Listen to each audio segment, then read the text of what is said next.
인터넷에서 본 건데요. 예. 하버드 연구팀에 따르면 당이 첨가된 음료를 하루에 한두 잔 정도 마시면 당뇨병이나 대사증후군에 걸릴 확률이 일반인보다 한 20%가 올라간다고 하더라고요. 예. 당이라고 하는 게 우리가 먹는 과자나 소스 그리고 뭐 이온 음료 되게 많잖아요. 예. 우리나라 사람들은 당이 뭐 오바되게 먹고 있다 뭐 이런 얘기를 뉴스에서 많이 본 적도 있는 것 같아요. 그래서 당 조절을 어떻게 하면 좋을까요? 우리 몸에는 당을 가지고 에너지를 사용하게끔 되어져 있습니다. 이 당이라고 하는 건 우리 사람뿐만 아니라 모든 생물체가 가장 기본적으로 사용하는 에너지원인데요.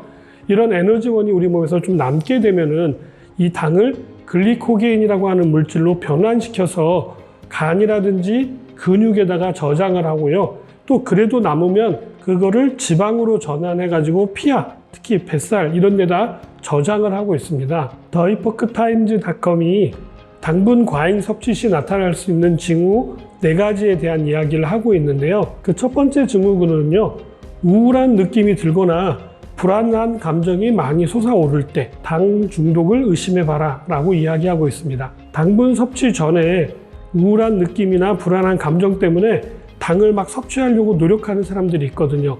이럴 때는 당 중독을 의심해 보셔야 합니다. 우리가 당분을 섭취하게 되면은 뇌가 가장 좋아하는 성분이 바로 당분이거든요. 그래서 뇌에서 세로토닌하고 도파민을 많이 분비하게끔 요청하게 됩니다. 그래서 중독 현상이 일어날 수가 있는 건데요. 일명 이럴 때 사용되어지는 단어가 슈거 블러스라고 해서 당 섭취를 제한해야 된다라고 이야기하고 있습니다. 그러면 당 중독이 생겼을 때 뭐 수치나 알 수 있는 방법들이 따로 있나요? 수치적으로 어떤 기준을 가지고 있는 것들은 따로 존재하지 않고요. 그래서 이런 4가지 증상들이 나타났을 때 당 중독을 의심해 봐라 라고 알려드리려고 하는 것입니다. 두 번째 징후로는요, 피부 트러블이 너무 심하게 일어나는 경우라든지 아니면 자주 일어나는 경우에 당 중독을 의심해 봐라 라고 이야기하고 있습니다. 당을 많이 섭취하게 되면 우리 몸에서 염증이 많이 발생할 수 있는 환경으로 변화될 수밖에 없습니다. 그리고 우리 체액이 자꾸 산성화로 변화되어져서 피부 쪽으로 트러블이 많이 나타나는데요. 이런 경우에는 면역력도 많이 떨어져서 여러 가지 증상이 나타날 수가 있기 때문에 이렇게 피부 트러블이 생겼을 때는 당 섭취를 절대적으로 제한하셔야 합니다. 세 번째 징후로는요, 피곤할 때 단 음식이 막 당기는 경우에 당 중독을 의심해 보셔야 합니다. 물론 예전에 말씀드렸던 것처럼 피곤할 때 당을 섭취하시는 이유는 젖산을, 피로 물질로 알려져 있는 젖산을 분해하기 위해서 당 섭취는 기본적으로 필요합니다. 그러나 이러한 상황들이 지속적으로 반복됐을 경우에는 당 중독을 의심해 보셔야 합니다. 많은 당을 갑자기 많이 섭취하게 되면 우리 몸은 오히려 더 많이 피곤해지는 형태로 바뀌게 됩니다. 그렇게 되면 또 더 단 음식을 당기게 되고, 그러면 다시 또 몸은 더 많이 피곤해질 거고, 악순환이 계속될 수밖에 없거든요. 이렇게 되다 보면 자연스럽게 비만도 유도될 수가 있습니다. 자, 이 당을 대사에서 우리 몸 밖으로 빼내기 위해서는 굉장히 많은 일들이 벌어지는데요. 특히 비타민과 미네랄이 굉장히 많이 소모가 됩니다. 자, 이렇게 많이 소모가 되다 보면 그 비타민과 미네랄이 쓰여져야 될 다른 대사를 하지 못함으로 인해서 여러 가지 질환들이 복합적으로 일어날 수가 있기 때문에 당 섭취를 절대적으로 제한하셔야 합니다. 예를 들자면 피곤할 때 어떤 분은 콜라를 마시면 피로가 회복이 된다 이렇게 얘기하시는 분도 계시거든요. 그런데 그거를 너무 많이 마시게 되면 어떻게 돼요? 악순환이 반복될 수밖에 없고 또 비만으로도 이어질 수가 있기 때문에 특별히 주의가 필요하다고 이야기 드리는 것입니다. 마지막으로 4번째 징후로 나타날 수 있는 부분은요, 급속한 체중의 증가일 때 당 중독을 의심해 보셔야 합니다. 우리 몸에는 여러 가지 지방이 있게 되어져 있는데요. 이러한 지방이 지방을 섭취해서 만들어진 지방보다는 당으로 인해서 지방이 만들어지는 경우가 훨씬 더 많다는 사실입니다. 이렇게 급격하게 지방이 늘어남으로 인해서 체중이 증가됐을 때는 당 중독을 의심해 보셔야 되는데요. 그 이유가 많은 당이 지방으로 전환이 돼서 우리 몸에 특히 배라든지 허벅지, 팔뚝 이런 곳에 집중적으로 쌓이게 되기 때문에 이런 곳이 집중적으로 늘어났을 때는 당 중독을 의심해 보셔야 합니다.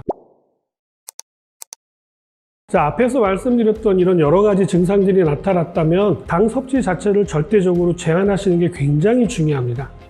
그 중에 특별하게 이런 것들을 대처할 수 있는 방법에 대한 얘기를 해드리려고 하는데요. 그 첫 번째가 적절한 유산소 운동입니다. 지방을 태우기 위해서는 길게 운동을 하셔야 된다는 게 굉장히 중요하고요. 지속적으로 꾸준하게 하시는 게 굉장히 중요합니다. 제가 특별하게 유산소 운동을 적극적으로 권장해 드리는 이유는 당을 소비하는 데 굉장히 좋은 운동법이 바로 유산소 운동이고요. 또 동시에 지속적으로 했을 경우에는 지방을 소비하는 데도 아주 탁월한 기능을 가지고 있는 게 유산소 운동이기 때문에 적극적으로 추천해 드리는 것입니다. 당 섭취를 줄이기 위한 여러 가지 방법들이 있지만 그 중에 하나는 당이 우리 몸속으로 흡수되지 않도록 막아주는 성분을 같이 섭취하시는 것입니다. 바로 식이섬유입니다. 당을 흡착해서 흡수되지 못하도록 우리 몸 밖으로 배출해주는 역할을 하는데요. 식이섬유가 많이 들어있는 게 바로 현미, 그리고 미역, 그리고 여러 가지 채소들입니다. 또 이런 것들을 드실 수 있는 환경이 안 되신다고 했을 경우에는요, 시중에 건강기능식품으로도 식이섬유 제품들이 굉장히 많이 나와 있기 때문에 그런 것들을 활용하시는 것도 좋은 방법이 되실 수 있습니다. 당 섭취를 많이 하는 것 같은데 그래도 이것만큼은 좀 조심해라, 이것만큼은 먹지 않았으면 좋겠다라는 것들이 좀 있나요? 그런 거 굉장히 많죠. 가장 기본적으로 대부분의 가공식품 안에는 이미 당 성분이 굉장히 많이 들어 있습니다. 과자에도 당 성분이 굉장히 많이 들어가 있고요. 또 의외로 피자입니다. 피자는 탄수화물, 당만 많은 게 아니라 지방도 같이 많기 때문에 훨씬 더 악순환이 될 수가 있는 요소가 있는 식품이 바로 피자이고요. 또 여러 가지 채소를 먹을 때 드레싱이라고 하죠. 소스. 그 소스 안에도 여러 가지 당분 성분이 굉장히 많이 들어 있습니다. 그래서 그런 것들도 적극적으로 피하시는 게 중요하고요. 또 우리 치킨 많이 시켜 드시잖아요.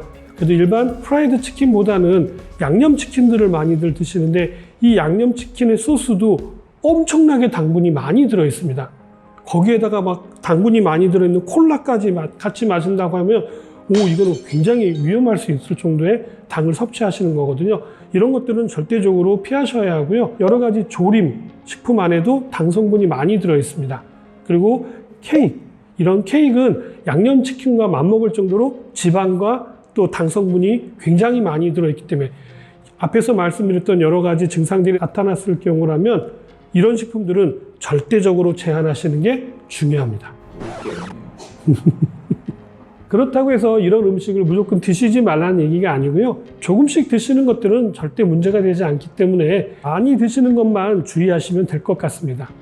자, 오늘은 건강상에서 아주 중요한 질문을 해주셔서 제가 답변을 드렸는데요. 당 중독은 여러 가지 대사증후군과 연계되어져 있기 때문에 여러 가지 합병증이 일어날 수가 있습니다. 그래서 사전에 당을 섭취하시는 것들을 적절하게 조절하시고 식이섬유를 적절하게 활용하신다면 크게 걱정하지는 않으셔도 될 것 같습니다. 자, 오늘 알려드렸던 내용 유익하셨나요? 저는 다음에 다시 한번 찾아뵙도록 하겠습니다. 감사합니다.